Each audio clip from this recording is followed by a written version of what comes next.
Welcome to the Through the Table podcast with Tom, Rick,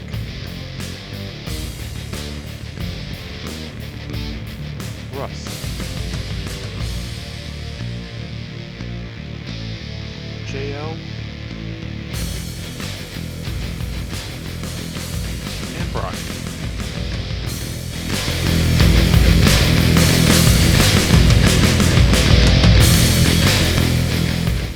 This is part 5 in the conclusion of Through the Table podcast, number 17. Sure. Last night, obviously, the Chris Kanyon Darkside of the Ring aired, and he posted immediately, my only personal Chris Kanyon memory, and he went off on this time where he was an extra at TV in the fall of 2001 and probably walked past him in catering. Oh, God. Which is the point I made earlier. Just a complete douchebag move. Mm-hmm. I'm trying to find the post he made. He said something. I don't know. He I probably thought took I it down. found it, but he probably did. I saw most of the Kanyon Dark Side of the Ring. I didn't see the part where they were talking about the NWO. What was that all about? I don't know. I wasn't able to catch it. Yeah, I didn't. I'm probably gonna have to watch it tomorrow. Yeah, I have to watch it again because it looked like they were not in a bad way or anything like that, but it looked like he was going to have some sort of push or some sort of something, and then the NWO exploded and just kind of ruined whatever he was doing, like Blood Runs Cold or anything like that. Yeah, that's just a bad luck of timing, though. Yeah, that one for sure. That happens to everybody. I mean, you think about it, because of the curtain call, because Triple H got punished, we got Stone Cold Steve Austin. Triple H was supposed to get pushed. Right. These things happen. Guys get a push that maybe weren't at the time. Guys don't. I don't think it had anything to do with his orientation. You would hope not. What did Cena say? Because he's getting some pushback. I remember actually seeing that or hearing that on Howard Stern. Basically, Cena was doing, the company man thing where Kanyon had since been outed, or he outed himself. And then a lot of people were basically saying that, Kanyon must have been fired because he was gay.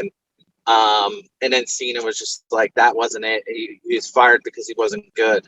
Wow. He said, WWE is an entertainment company, and you can have all the moves in the world, but he just didn't have it. And then where Ric Flair comes into play, where they kind of bash Ric Flair in this Dark Side of the Ring too. Based on his own words, though, too. Kanyon comes to Howard Stern again a little before his death, and Ric Flair calls in and basically reiterates what Cena said, and they go back and forth saying that, like, Ric Flair was like Kanyon's like favorite wrestler ever, so it was just like being like punched in the face by like your best friend kind of thing. I mean, if you turn the TV off after that, you would think that like that moment was the reason why Kanyon killed himself. So it's a little deep. Obviously they kind of have all angles and all answers and what have you, but I remember hearing on Howard Stern, and then when they showed it again, it's interesting. But now people are trying to cancel John Cena, but I mean, come on. So here's the thing about that. I was never blown away by any Kanyon matches. I'm not gonna. This is a part of our culture now that I hate, that because he came out, we now have to kiss his ass. I never thought that his matches were spectacular. I never thought he was worth a push. He had zero charisma. There was nothing about him that said, oh my God, this guy's going to be a superstar someday. He was mid-card at best. At absolute best, he was mid-card. And, you know, Cena and Flair had been in the ring with him before, so maybe there's something to the fact that he wasn't that good. Maybe he was sloppy. Maybe he didn't protect who he was in the ring with. Mhm. Well, he was such an innovator of offense, as they called him. Sure. But that being that maybe gets people hurt a lot. Yeah, I could see that. And if you're in a business where you have to rely on the person you're in the ring with to not paralyze you so you can make money, Yep. that's the definition of not good. And when it comes to when the personality or anything like that, like everybody remembers his tagline, the "Who better than Canyon?" But Everybody. a lot of people remember him as Mortis, and that was with a mask. Yeah. So he was I don't know if important is the word, but more seen while he wasn't seen. True. Right. He was totally more over within the Mortis gimmick. Yeah. Right. Definitely. Definitely. I mean, agree. You know, it's like Tom was saying, his matches were, like, as a work rate standpoint, were fantastic. You know, but once again, you know, nobody, like, I mean, maybe there were people out there, but as a wrestling fan, never once was I like, oh man, I can't wait to watch Nitro to see what, you know, Canyon's doing tonight. Mhm. You know what I mean? Like, but at the same time, I'm going to watch Mortis, but that's also because 95, I was 14 years old and in love with Mortal Kombat. You know what I mean? Like, I'm all for Glacier and Mortis all day long, but it's like, you know, like I remember after Mortis, Canyon, he had a like a construction worker gimmick. Yep. Right. He, I remember that. he came out like a hard hat and stuff. Mm-hmm. Yep. And then like 2 weeks later, he was like the innovator of offense. But people were posting on Twitter because of the dark side of the ring, and there was one Twitter account. It's called like WCW Deep Cuts, and it's just like GIFs and you know 30-second videos of, you know, Saturday night episodes and Sure. you know, stuff like that. And you know, basically it was just like all day they were just posting videos of Canyon, you know, just doing moves and whatnot. And you know, everybody says he was like, you know, super safe and, you know, never hurt anybody and always made sure like that, you know, the moves that he was doing were, you know, good for everybody. But you know, for every like 3 or 4, you know, clips of him doing awesome moves and, you know, crazy, you know, stuff, they'd throw like an interview, like one of those, like when they were doing the local, you know what I mean, like local For the local advertisements. houses. Local houses. Mm-hmm. They were, you know, someone was posting, you know, Canyon ones that they were doing for New Jersey, and they were awful. Mm-hmm. They were absolutely awful. Yep. You know, it's just, I mean, if I had to, you know, based on those, that promo, if I'm going to go to this event in, you know, Allentown, Pennsylvania, it's, you know, King is not getting me to go through those, you know, walk through that door. I'm surprised they had him do them. It sucks because, yeah, there was some of his matches that I remember were fantastic, but like I've said already, he didn't move the needle for me. And it seems like people just want to cancel Cena and Flair because they said he wasn't good because he's gay.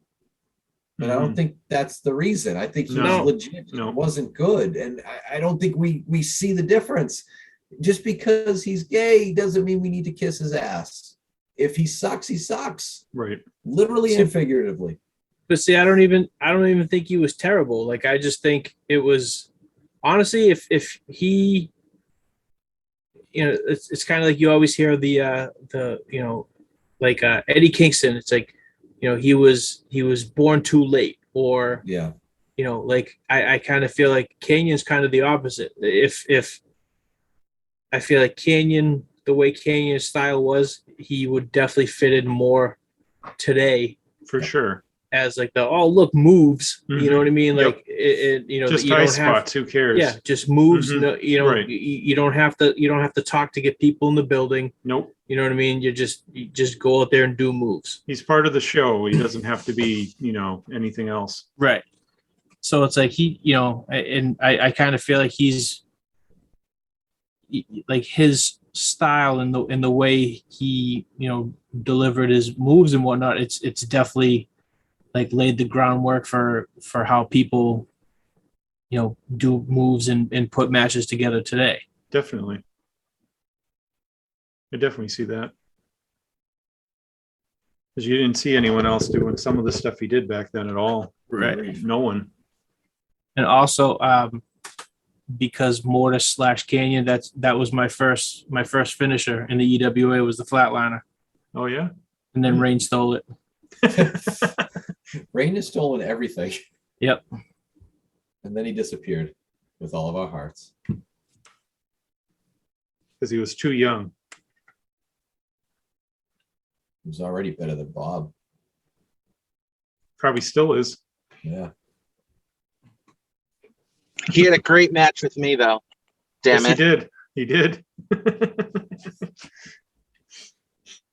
And he actually went in there with Weapon X. That's because no one else wanted right. to. Oh, they were killing each other and they liked it. No one else wanted to go in there and get killed by Jay. How we didn't have a visit from his parents after that. I don't know. Send this 15-year-old kid to get killed by an angry black man. I remember that I was supposed to put him through a table, and then I couldn't get the power bomb up, and then eventually just threw him in it. But he took the bump. He should have jumped for you. That was the problem. You were trying to pick him up. He should have just jumped for you, giving you the. Yeah, if the you told spot. him it, he probably would have done it. Yeah. Yeah. It turned out all right, though. He still got thrown in the table. That's all that counts. It's all that matters. Right.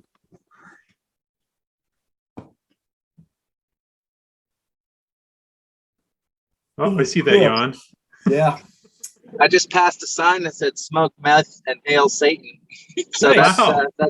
that's a weekend starter. Yeah, really. Are these suggestions or? Yeah. Are you stopping? Yeah, I'm pulling over right now. I see. Bringing the intern.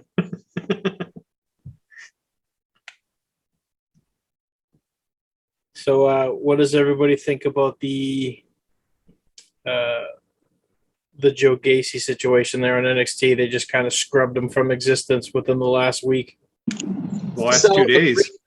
The brief amount of things I saw of it, I was intrigued, and I was like, I could see this being some sort of cool, weird gimmick that's different. And then I was just like, I'm going to watch it. I'm going to be all in to give it a chance. And then the next thing I know is that they scrub everything out before I even get to watch what he actually did. Is it still on the network or Peacock? It's still on the network, but Okay. everything else is I know YouTube took everything down. The website took everything down. He's just, I think it's a picture now of him and nothing else. It was like all the YouTube stuff that they put up on their channel that was all done. All the tweets from Twitter. Mhm. Right. Oh yeah. We're all gone. All that stuff got wiped off too, right? But yeah, the only way you can watch it is is going on Peacock. I'm gonna have to go on there and listen to it because I've heard all the Fox News and CNN and everyone else talk about it now. I've got to see actually what it was all about. I mean, I don't exactly even know what they were going for with it. It was, because the way he was talking, it was almost condescending. Yeah. Like when he cut his promo. Mm-hmm. And it was almost like it's like part of me didn't like I didn't even see it as like a, the like making fun of the liberals or the whole woke thing. It was just it Yeah. almost seemed like he was trying to be like this, like a nice guy, almost like a guidance counselor almost. Mm-hmm. But then like at certain parts of the match, like I forget who he was wrestling, would like piss him off, and he would show signs of him being a little angry, but then he'd like calm down, and you take a deep breath and put the smile back on and wrestle. And like I don't even remember if he won or lost, but I just remember that I think he lost, and He lost. I don't even remember who he wrestled. That's how bad NXT is. He wrestled Cameron Grimes, Okay. and Oh, then he yeah. hugged, and then he hugged him at the right. end, and And then that's Cameron Grimes was like, "What are you doing?" Right. So that was just it almost seems like, was it going to be a gimmick to poke fun at liberals, or was it going to be I'm trying to think like who kind of had that gimmick before? Not Jackson Riker. no. That was just No, real like life. yeah. No, I'm talking about like the pretend to be nice, and then like something happens in the ring and they like Waylon Mercy. Waylon Mercy. 2021. Well, you're saying nice because his interviews are all like, Right. I'm such a nice guy, and then you go in the ring and just destroy the person. Right. And like that's what I think. It was just kind of like, he's pretending to be a nice guy. I don't know. It was just I didn't get the I guess the poke fun at liberals thing Yeah. as much as everybody else did, but I can see it. Well, that's why the media went after that big time. Everyone was covering it. WWE didn't know what to do, so they just stopped it. Right. I mean, because they did, he did talk about like microaggressions and safe spaces and stuff like that. But he said something about like I can't remember. He said something else that they all mentioned. It was something like I can't remember, male privilege or something, I think. Oh yeah. He was like, I don't want to use my male privilege to it's like something to do with the match or whatever. But yeah. I think it was just all of it together. They just kind of, I don't know. It's probably smart because Joe Gacy's kind of. Well, back to the Waylon Mercy moment that you brought up, and maybe I missed it, but like Gacy being his last name too, maybe they were possibly going into a like a serial killer gimmick. Could be. I mean that would have been, that makes sense. That wouldn't be bad. I would. I mean, especially if they're gonna do this whole characters thing. Mm-hmm. I mean, I feel like that might be the way to go, but just I mean, I guess you already have Dexter Loomis though. If you're gonna do serial killers with his little axe. Yeah, it would have been interesting to see how it would be played out. Now we'll never know. Yeah, it's probably for the best. Yeah, I'm sure. That means we just get more Braun Breaker on our TV screens. Or more random guys you don't even know who the hell they are. And they keep doing it. Mm-hmm. Like there was one guy on Tuesday. They did a promo. It's like the second week in a row that he's been there. He's some tattooed asshole, and he's just nobody knows. I don't know his name. They haven't announced it. Was there some guru thing they did too, or something? That's a good nickname, though. Tattooed asshole. I'd watch tattooed asshole with a name like that. So that's why Rick needs the book instead of like whatever stupid name they come up with. Rick give him some good ones. Tattooed assholes here. Yeah. Tattooed asshole versus fruitcake fancy pants in the main event. Fancy pants. Instead of Braun Breaker. Been canceled, Rick. You've just been canceled. I'm sorry. Sorry. It's too close to the Canyon talk. Yeah. Who better than Kanyon? Apparently, everyone. What a transition it would be. Who better than Kanyon? and we could have the Juventud Guerrero Wrestler of the Week. But where's JL? Oh, he sent yeah, who the we got wrestler of the- the week is. It's What's funny? Brian Brian Danielson. Brian Danielson was his pick. He actually Ah, sent okay. that. What he actually sent that while we were talking about Danielson, which is even kind of Yeah. funnier. He did Really the creepy. comeback no one thought possible on the big stage. What comeback? He took like 5 months off, and it's only Yeah. because he didn't have a contract. Right. Most people call that an off season. That's like game one. Aaron Judge hits a home run. Game one of the season. Oh, great comeback. He took the winter off. Yeah, he took the spring off. Okay, big deal. Tom Brady throws a touchdown pass.